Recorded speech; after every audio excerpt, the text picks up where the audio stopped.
দর্শক, ভোটের আড্ডায় নানা শ্রেণী পেশার মানুষের ভাবনা নিয়ে মুন্সিগঞ্জ থেকে আমাদের সাথে এই মুহূর্তে যুক্ত হয়েছেন সহকর্মী সুজন হায়দার। সুজন হায়দার, আপনাকে স্বাগত মধুমতি ব্যাংক রোড টু পার্লামেন্টে। আসন্ন নির্বাচন নিয়ে কেমন দেখছেন সেখানে সাধারণ মানুষের তাদের প্রত্যাশা, তাদের নির্বাচনী ভাবনা, সেই সাথে গণভোট ইস্যুতে তাদের আসলে অবস্থানটা কোন জায়গায়, জানাবেন আমাদের। আপনাকে ধন্যবাদ আমাকে যুক্ত করার জন্য। দরজায় করা নাড়ছে ত্রয়োদশ জাতীয় সংসদ নির্বাচন এবং এই নির্বাচনকে ঘিরে তৃণমূলে কিন্তু নানা সমীকরণ রয়েছে এবং ভোটারদের মাঝেও কিন্তু নানা ধরনের হিসেব নিকেশ রয়েছে।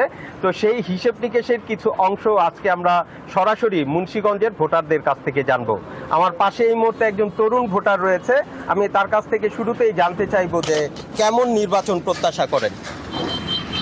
আসলে দীর্ঘ 17 বছর পর আমরা ভোটাধিকার প্রয়োগ করার মতো একটা পরিবেশ পাচ্ছি এবং আমি আশা করি বিগত ফ্যাসিস্ট সরকার যেইভাবে আমাদের ভোটাধিকার প্রয়োগে একটা বাধা তৈরি করছিল, এইবার যাতে প্রত্যেকে আমরা আমাদের নিজেদের পছন্দের প্রার্থীকে আমরা ভোট দিতে পারি, এটা আমি আশা করি।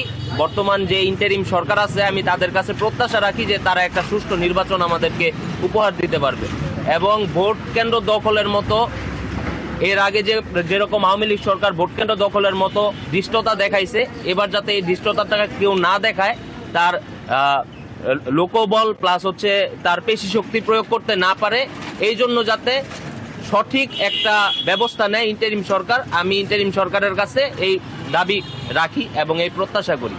ধন্যবাদ আপনাকে। আমি আপনার কাছে একটু জানতে চাইবো যে আসলে কেমন জনপ্রতিনিধি প্রত্যাশা করেন এবারে নির্বাচনে আপনি?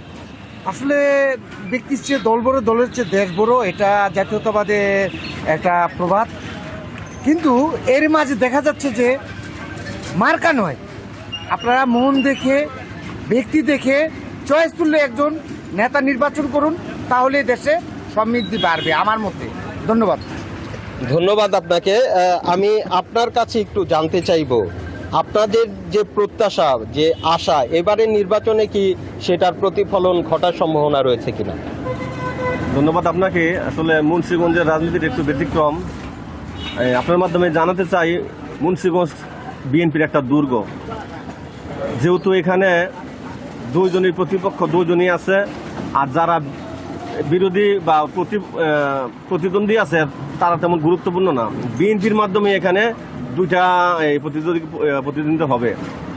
একটা আব্দুল হাই পরিবার, আপনারা জানেন তিনি মুন্সিগঞ্জের অবিসংবাদিত নেতা, তিনি খুব জনপ্রিয়তার তুঙ্গে ছিলেন। তিনি বর্তমানে অসুস্থ। তার সহদর সুযোগ্য ছোট ভাই মহিউদ্দিন আহমেদ, তিনি বর্তমান মুন্সিগঞ্জ বিএনপির সদস্য সচিব, জেলা সদস্য সচিব। আর ওদিকটা আছে কামরুজ্জামান রতন ভাই। তো এই ভোটের সমীকরণে যেহেতু আমরা জন্মের পর থেকে দেখতেছি এই আব্দুল হাই পরিবার বিএনপিকে লালন পালন করতেছে, তাদের ত্যাগ, তাদের বিসর্জন বলে শেষ করা যাবে না। আর ওদিক দিয়ে রতন ভাই, তিনি ঢাকা সেন্ট্রালে রাজনীতি করছেন, তিনিও জাতীয় নেতা, কিন্তু মুন্সিগঞ্জে তার পদচারণা কম। যদিও সে এই বিএনপির প্রতীক যেটা ধানের শীষ পেয়েছেন, ধানের শীষের প্রতি মানুষের দুর্বলতা আছে। সাথে সাথে এটাও বলতে চাই যে আব্দুল হাই পরিবার এবং মহিউদ্দিন আহমেদ প্রতিফলন ঘটবে কিনা যদি একটু বলতেন, যে আপনাদের প্রত্যাশার প্রতিফলন। প্রত্যাশার প্রতিফলন অবশ্যই ঘটবে। নির্বাচন সুস্থ হলে আমরা যে কর্মী বান্ধব যে নেতা, সেটা মহিউদ্দিন ভাই। আপনাকে ধন্যবাদ। আপনার কাছে একটু জানতে চাইবো যে জনপ্রতিনিধিদের কাছে কি ধরনের প্রত্যাশা রয়েছে আপনার? জনপ্রতিনিধি যেই পাস করে আসুক না কেন, আমার মনে হয় মুন্সিগঞ্জের সবচেয়ে যাতায়াত ব্যবস্থা আসলে খুবই সমস্যাগ্রস্ত। আমরা এই যাতায়াত ব্যবস্থার যদি সমূহ সুরাহা তারা যদি করেন, তাদের মনোনয়নে বা তাদের নির্বাচিত হওয়ার পরে এই রেল লাইন, আমাদের মেট্রো রেল লাইনটা যদি তারা সংযোগ করার জন্য উদ্যোগ নেন, আমার মনে হয় তাহলে জনমানুষের কল্যাণে কাজ হবে। ধন্যবাদ। আপনি একেবারে সংক্ষিপ্ত বলবেন যে কি প্রত্যাশা রয়েছে জনপ্রতিনিধিদের কাছে আপনার?